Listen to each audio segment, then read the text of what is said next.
Hello बच्चों, आज के इस video में हम यहाँ पर क्लास 7 का साइंस का जो चैप्टर है 16 नंबर का नेचुरल रिसोर्सेज, ये जो चैप्टर है इसका सेकंड पार्ट हम यहाँ पर देखेंगे। ठीक है, मैं ये जो चैप्टर है वो मराठी में यहाँ पर एक्सप्लेन कर रही हूँ। इंग्लिश का चैप्टर है वो मैं मराठी में यहाँ पर और कुछ हिंदी में भी यहाँ पर समझाएंगे। इस चॅप्टर का जो फर्स्ट पार्ट हमारा यहाँ पर हो चुका है, मतलब या लेसनचा जो पहिला पार्ट आहे तो आपण इथे बघितलेला आहे आणि त्यामध्ये आपण मिनरल्स अँड ओर्स म्हणजे मिनरल्स आणि ओर्स म्हणजे काय ते इथे बघितलेले आहेत। मिनरल्स म्हणजे खनिजे आणि ओर्स म्हणजे धातुके। ठीक आहे, तर हे मिनरल्स कुठे आपल्याला सापडतात, हे लोह खनिज, हे आपल्याला लोह खनिज आपल्याला कुठे सापडतात तेही आपण इथे बघितलेलं आहे। त्याचा चार्ट इथे बघितलेला आहे, त्यानंतर त्याचं क्लासिफिकेशन देखील आपण इथे बघितलेलं आहे। Non metal minerals, metal minerals आणि एनर्जी मिनरल्स। ठीक आहे, आजच्या या व्हिडिओमध्ये पार्ट 2 मध्ये आपण फक्त इथे बघा सम इम्पॉर्टन्स मिनरल्स अँड ओर्स हे इथे बघणार आहोत। सम इम्पॉर्टन्स अँड मिनरल्स, त्यामध्ये 5 पॉइंट्स आहेत। हे 5 पॉइंट्स आपण इथे बघतोय। तर त्यामधील पहिला जो आहे बघा आयर्न ओर। ठीक आहे, आयर्न ओर यालाच आपण लोह खनिज असे म्हणतो। Iron occurring in the impure state is called iron ore। म्हणजे occurring म्हणजे काहीतरी अशुद्ध स्वरूपात सापडणाऱ्या लोखंडास impure, occurring in impure, impure म्हणजे अशुद्ध स्वरूपात आपल्याला जे लोखंड सापडतं त्याला आपण लोह खनिज असे म्हणतो। Iron ore is used to make a variety of articles from pins and heavy machinery। टाचणीपासून, छोट्या छोट्या टाचणीपासून ते अवजड उद्योगांपर्यंत विविध साहित्य निर्मितीमध्ये या लोखंडाचा वापर केला जातो। छोट्या छोट्या गोष्टींपासून तर मोठ्या मोठ्या गोष्टींपर्यंत कारखानदारीमध्ये देखील या लोखंडाचा वापर मोठ्या प्रमाणामध्ये केला जातो। फॉर एक्झाम्पल बघा इथे, for example farming implements. Farming implements म्हणजे काय, तर शेतीविषयक अवजारे। नंतर रेल्स ऑफ रेल्वे म्हणजे तर बघा रेल्वेचे रूळ यासाठी देखील, ट्रॅक्स रेल्वेचे रूल्स यासाठी देखील या लोखंडाचा वापर केला जातो। The 4 main ores in iron are magnetite, त्यानंतर आहे हेमॅटाइट, लिमोनाइट अँड सिडेराइट। ही जी 4 प्रमुख लोह खनिजे आहेत, कोणती, मॅग्नेटाइट, हेडेटाइट, लिमोनाइट और सिडेटाइट। ठीक आहे, तर ही 4 महत्वाची लोह खनिजे आहेत। पुढचा जो टॉपिक आहे तो आहे मॅंगनीज। मॅंगनीज याला आपण काय म्हणतो की मॅंगनीज खनिजे ही आपल्याला कुठे सापडतात, तर manganese occurs in the form of its carbonate, त्यानंतर सिलिकेट अँड ऑक्साइड। मॅंगनीज ही खनिजे आहे ती कार्बोनेट, सिलिकेट आणि ऑक्साइड या स्वरूपात आपल्याला आढळतात। Compounds of manganese are used in preparation of medicines and for giving a painting to glass। म्हणजे काय, तर बघा मॅंगनीजच्या संयुगाचा, मॅंगनीज कंपाउंड्स म्हटले मॅंगनीजच्या संयुगाचा वापर आपण औषधे तयार करण्यासाठी करतो। तसेच काचेला गुलाबी रंग म्हणजे पिंक कलरची जी छटा असते ती देण्यासाठी या मॅंगनीजचा वापर केला जातो। विद्युत उपकरणांमध्ये देखील मॅंगनीजचा वापर केला जातो। Manganese is use also electrical appliances. ठीक आहे, त्यानंतर तिसरा आहे बॉक्साइट। बॉक्साइट हे खनिज कुठे सापडतं, तर बघा bauxite is most important ore of aluminium.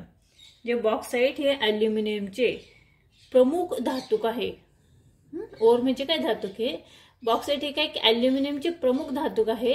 It contains 55% aluminium, यामध्ये 55% म्हणजे 55% काय असतं बॉक्साइटमध्ये, तर ॲल्युमिनियम असतं।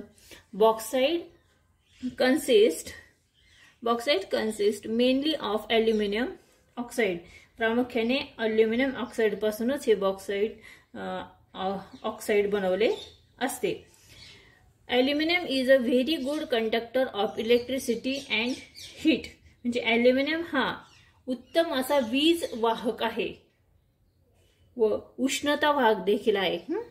Conductor of electricity and heat म्हणजे उष्णता वाहक आणि वीज वाहक आहे।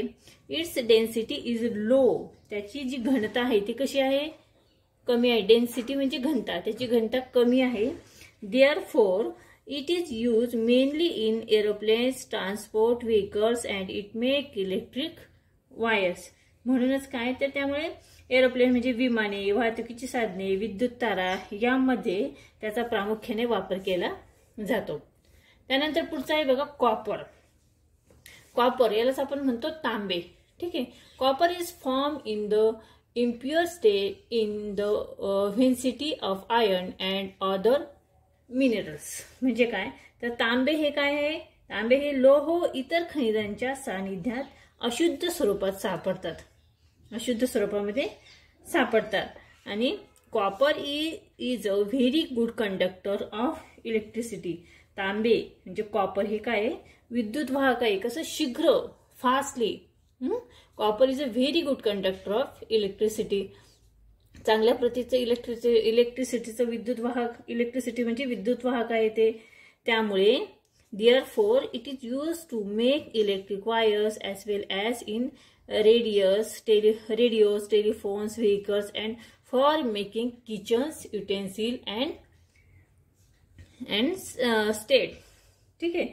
त्यामुळेच कशामध्ये त्याचा वापर होतो बघा. विजेच्या तारा, इलेक्ट्रिक वायर्स, त्यानंतर रेडिओ आहे, टेलिफोन आहेत, त्यानंतर व्हेकल्स म्हणजे साधने, वाहने आहेत, तसेच making kitchens, utensils and states म्हणजे भांडी किंवा मूर्ती स्टॅच्यूज म्हणजे भांडी किंवा मूर्ती बनवण्यासाठी त्याचा वापर केला जातो.